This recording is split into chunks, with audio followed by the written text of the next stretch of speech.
नारद जी महाराज के मन में भी यही प्रश्न हुआ कि इतना लंबा चौड़ा परिवार, भगवान ने इतने विवाह किए, इतनी संतति भगवान की, भगवान संभालते कैसे होंगे, कैसे सबको मैनेज करते होंगे। और नारद जी महाराज एक दिन भगवान की गृहस्थाश्रम में परीक्षा लेने के लिए पधारते हैं।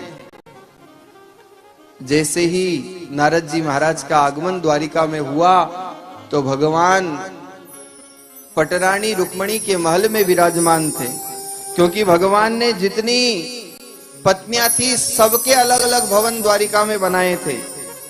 रुक्मणी भवन, जाम्बवती मंजिल, सत्यभामा सदन, कालिंदी बिल्डिंग, सबके अलग अलग नाम और सब में भगवान उनके साथ निवास करते थे। नारद जी ने देखा भगवान रुक्मणी जी के यहाँ विराजमान है, जाकर के प्रणाम किया।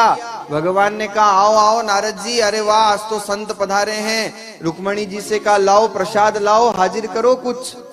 लेकिन नारद जी ने कहा प्रभु आज क्षमा करना, मैं थोड़ा जल्दी में हूं, इसलिए अभी प्रस्थान करूंगा।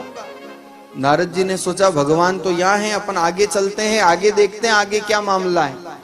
और झट नारद जी निकले, दूसरे जाम्बवती भवन में गए तो वहां भी भगवान मुस्कुराते हुए मिले। कहा आओ आओ नारद जी अल्पाहार करो, प्रसाद पाओ। नारद जी ने कहा नहीं प्रभु आज कुछ नहीं लूंगा, आज मैं जरा जल्दी में हूं। नारद जी फिर वहां से निकले, फिर आगे सत्यभामा के वहां गए तो फिर भगवान वहां पर दिखाई दिए, वहां दर्शन दिए। एक एक करके नारद जी महाराज ने कई भवनों में प्रवेश किया, लेकिन जहां जाते वहीं द्वारिकाधीश मुस्कुराते हुए मिलते। नारद जी महाराज नतमस्तक हो जाते हैं, प्रभु ये आपकी लीला आप ही जानो, ये वास्तव में आप ही हो जो अमित रूप प्रगटे ते ही काला। ऐसा सुंदर भगवान अपने गृहस्थाश्रम का पावन सुंदर संदेश नारद जी महाराज को प्रदान करते हैं। नारद जी महाराज अनेक प्रकार से भगवान की परीक्षा लेते हैं।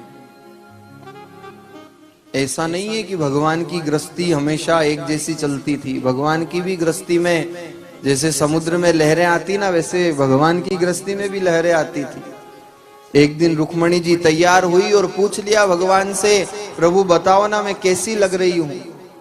भगवान ने भी मीठी चुटकी लेते हुए कह दिया रुक्मणी सच बताऊं? बोले हाँ रुक्मणी तू बिल्कुल नमक जैसी लग रही है।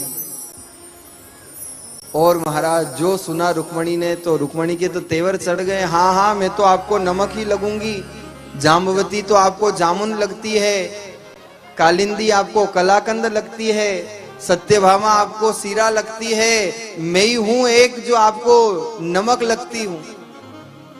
और नाराज होकर के बैठ गई आज रुक्मणी जी। लेकिन भगवान तो चतुर चूड़ामणि थे, भगवान समझ गए कि आज रुक्मणी जी की नाराजगी है।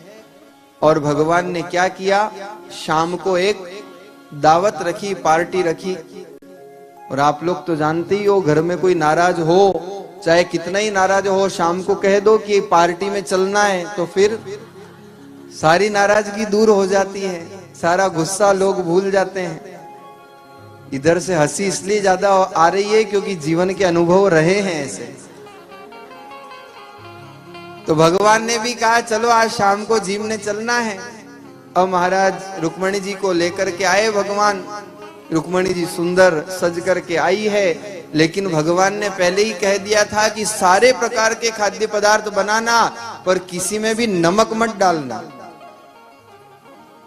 भगवान ने प्रसाद पाया, रुक्मणी जी ने भी पाया। और भगवान ने पूछ लिया रुक्मणी जी प्रसाद कैसा बना, आज भोजन कैसा लगा?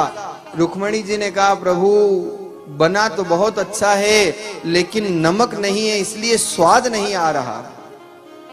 बिना नमक के सारे खाद्य पदार्थ व्यर्थ हैं।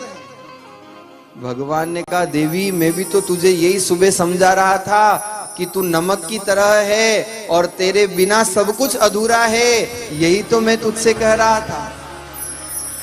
तो भगवान ऐसे पटा लेते थे, कभी कभी रूठ जाती रुक्मणी तो भगवान मना लेते थे। ऐसे ही एक बार जब स्वर्ग में पधारे, पारिजात का वृक्ष लेके आए तो रुक्मणी जी के सदन में लगा दिया। सत्यभामा नाराज हो गई कि प्रभु आप तो पटरानी रुक्मणी है, इसलिए बस उनसे ही प्रेम करते हैं, आप हमारा तो ध्यान नहीं रखते। भगवान ने कहा, देख सत्यभामा, वृक्ष तो रुक्मणी सदन में लगा है, पर उसके पुष्प तो तेरे यहाँ गिर रहे हैं। अब तुझे वृक्ष से मतलब है कि पारिजात के पुष्प से मतलब है? भगवान के मनोविनोद थे, भगवान का आनंद था। और महाराज ये मनोविनोद तो ऐसे ही होता है, क्योंकि विवाह से पहले तो चंद्रमुखी, फिर सूर्यमुखी, और विवाह के बाद ज्वालामुखी। इधर से आई आवाज। देखो, आपने विवाह की पत्रिका देखी हो ना, तो उसमें आपने देखा, कभी नोटिस किया एक बात, जो पुरुष होता है उसके आगे लिखा होता है ची, बिंदु, और फिर उसका नाम। और जो युवती होती है उसके आगे लिखा होता है अ बिंदु सो, और फिर उसका नाम। अच्छा, आपको पता है ची का मतलब क्या है और अ सो का मतलब क्या है? चिरंजीव, ठीक है। और अ सो मतलब, ठीक है, ये तो आपका अर्थ, पर आज मैं नया अर्थ बताता हूं आपको। ची जिसके आगे लगा होता है ना, तो वो ची इसलिए लगाते हैं कि वो आगे चिंताग्रस्त होने वाला है, इसलिए आगे लिखते हैं चिंताग्रस्त। और वो लिखा होता है असो, मतलब ये अकेली सो के बरोबर। तुम तो ताली बजाओ, तुम्हारी महिमा हो रही है। वो तो अपना अर्थ है, पर ये नया अर्थ बताया है मैंने, याद रखना। हाँ, ये अकेली सो के बरोबर। नारी हट, बाल हट, योगी हट, ये तो प्रसिद्ध है संसार में।